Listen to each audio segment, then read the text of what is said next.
what's up? Red Panda Anthem. Red Panda, what's good? All right, let's talk about this. The market woke up and the market was in shambles, down over 400 points on the wake up. Okay, so it was a nice rally for the last couple of weeks. Yeah. So what does this mean? Does it mean that it's over? How should we be looking at this? What's going to happen? Like, what's the deal? Solid week last week. Now we're going to have a little pullback for a few days. One quick tip to know how the market is going to perform going into the week.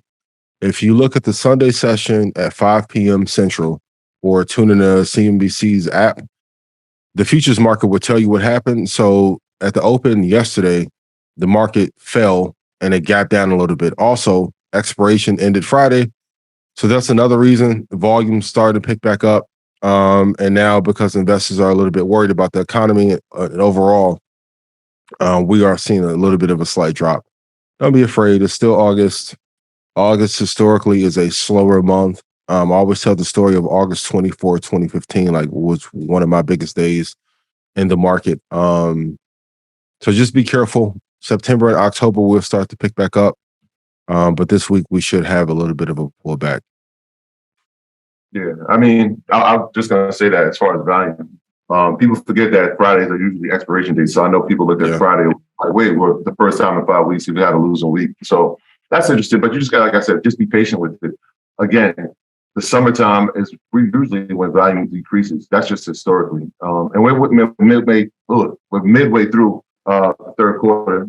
And so, again, be patient because we know what the fourth quarter does, especially in the companies that we talk about. A lot of the tech companies usually have their strongest quarters in the first or the fourth, or depending on, their cycle, the first, like a company like Apple. So, this is not something that we should be surprised by.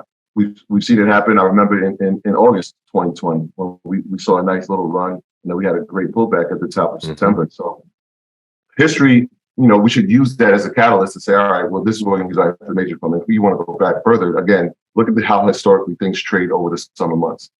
That's a slowdown. But, when we see a pullback like this, again, it's another opportunity. If you're starting, like, all right, well, this is I can now get to the points that I like. I can get back to the support levels or the resistance levels and use that to my advantage. So you should take it as a learning opportunity or an investment opportunity. Once again, and remember at the end of 2020, after COVID hit and then the market rallied, everyone's like, man, I wish I had an opportunity to get it at a low price. Now we're having consecutive weeks or months of being able to get in at these prices. Please enjoy them, because once the economic tide turns, this election cycle ends, and I talked about it in the presentation, but 6 months after the election, volatility usually ends and we start to see a upswing. So for those of you that are looking to hold for 2 or 3 years, you will be okay. Okay. So let's talk about this. AMC shares tank as rival warns of bankruptcy. Is it now a good time to invest in AMC? It's tough. Okay, let's be very honest. I know when it comes to meme stocks, I'm normally like, don't touch them. It's really hard to bet against AMC, maybe at $14 or so. If you're looking to invest for the long term, you can hold it.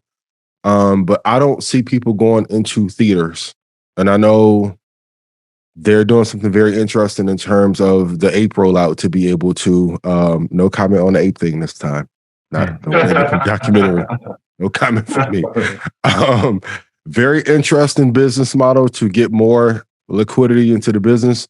I just don't see people going into AMC. I would recommend it as a swing trade. So if you're looking to get in between 12 and $14 and you want to ride it up, great. I wouldn't hold it maybe for a 5-year period unless the economic landscape for AMC pans out to be better. But I'm going to be honest, it's hard to get people to watch a lot of normal content, let alone going to a movie theater right now. I will put a hold on this for a long term, but I will say it would be a decent swing trade. Yeah. The numbers show it too, right? So the three major theater firms in the country are AMC, Regal, and Cinemark. And so if you look at the numbers for this year, compared to 2019 pre-pandemic, I think the number's like 5 billion, as opposed to in 2019, like I said, pre-pandemic, the number for almost at the end of the summer was like 12 billion. That's crazy. So you're talking about less than half of the amount of income coming into theaters, taken to the fact that the ticket prices are now more. But people are just not going at the same way. And the movies that they thought would be blockbusters haven't really been blockbusters. Yeah. Right? And we had this conversation about what is a blockbuster. Well, I always look at it like, has it hit $1 billion in revenue? And so like Top Gun has been the only blockbuster, quote unquote, if that's the criteria. Other movies like, Marvel, they thought Thor would be a blockbuster, but that didn't really stay. And they thought, maybe something like Toy Story could, not Toy Story, but Buzz Lightyear could be a blockbuster movie. And it just hasn't hit. And a lot of it has to do with streaming. Right? Like we can't discount the impact that streaming has on people going to the theaters. When I know in the contract, 30 days after it's in the theater, I can now watch it in my home. Yeah. Right? If I have to just wait, I could just, pay one price and watch it with my entire family as paying, $100 for a family of four to go see it in the comfort of my own home. So it's going to be tough. I'm not big on AMC for those a number of reasons alone, but going down the line of where's the growth going to happen, it's going to be tough. They got to be pretty innovative. I remember in 2019, I think Regal had a card, I think for $50 a month, you can watch unlimited movies. Right.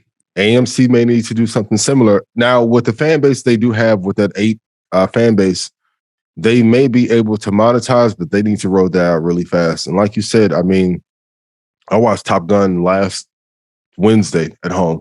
Amazing movie. I don't think it was going to be that good. I feel bad for not going to see it in the theaters, but like you said, if I can wait 30 days or 45 days and watch it at home, what incentives do I have? So I think for companies that have physical brick and mortar stores, you're really going to have to figure out more incentives to get people to leave their home and come into your store. Yeah, it was Regal, right? They had I believe it was the 3-month subscription. I should have got it. And it was unlimited films, but you only could go like at certain times. Like you have to go like when, I think from 10 to 2 or something like that.